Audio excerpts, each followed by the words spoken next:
So I want to design a mod 5 counter using three flip-flops, three T flip-flops.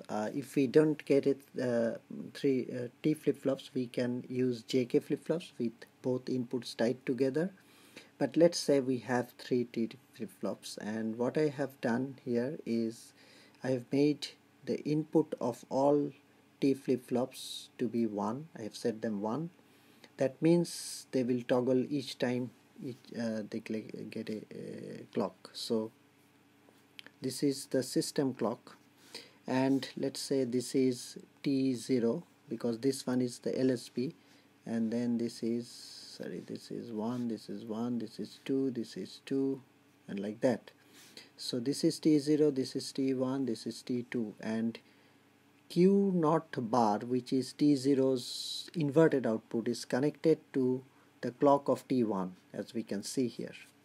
Similarly, Q1 bar, which is output of inverted output of T1, that one is connected to the clock of T2, and this is of course MSB and this is LSB. So if we have such connections, what we will get, I will show here. So this is the system clock, and it's a rising edge. All the flip-flops are rising edge flip-flops. So Q naught is getting the clock directly, system clock, which is drawn here. So the output will become like this. So this is initially all the flip-flops output were 0, let's say. So this is 0, with clock it toggles here, then again there is a clock, it toggles back to 0, 1, and then 0, like that, so on. So that's Q0. So Q bar will be of course inverted, just inverted of Q naught. So that's the inverted one. And again Q naught bar is the clock now for T1.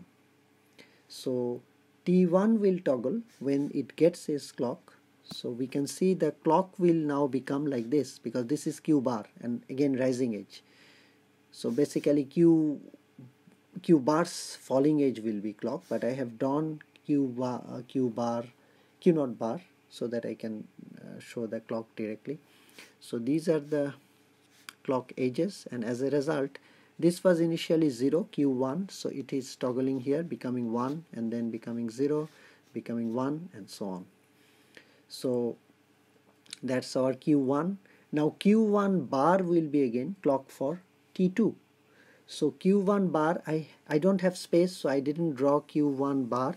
So I can say, since like the previous one, the clock will be here. So if I draw it, like it will be like this. So of course the clock will be here. Falling edge of Q1 will be the rising edge of Q1 bar. So that will be a clock here, and there will be another clock there which we don't have space, so I don't need that basically. So this is our Q2. Q2 was initially 0. Since here is the clock, it will toggle here and become 1. So let's now draw the outputs, write the output. So initially it was 0. This one, let's forget this one because this is just the clock signal.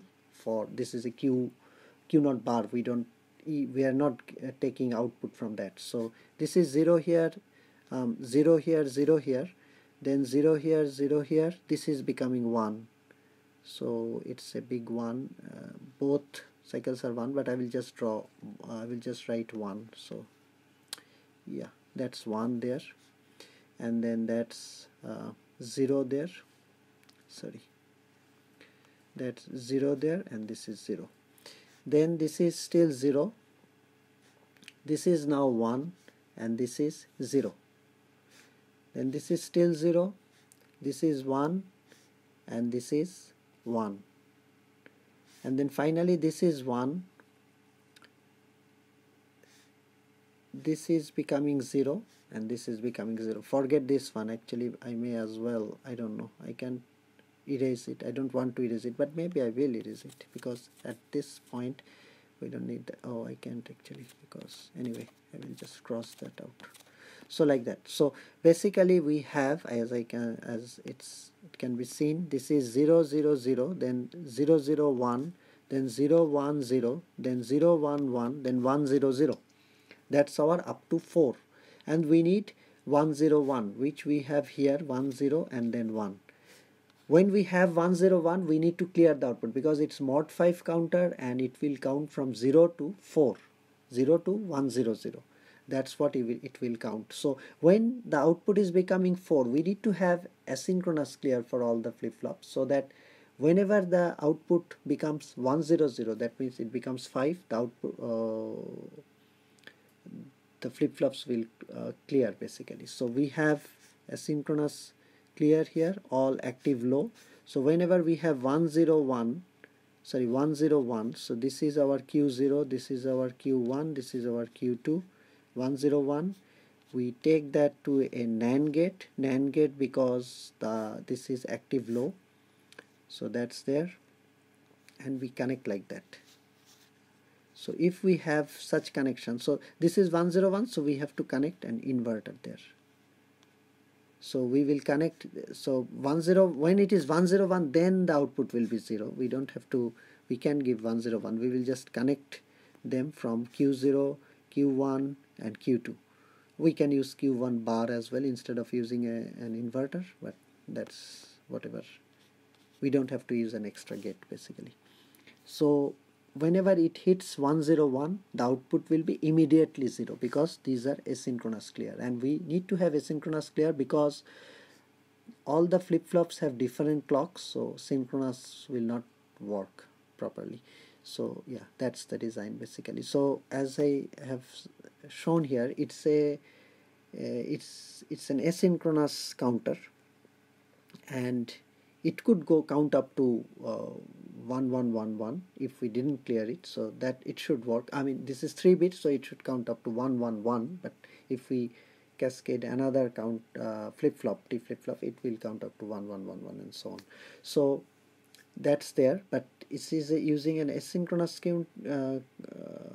counter. We are turning it into a into a mod 5 counter and using asynchronous clear basically.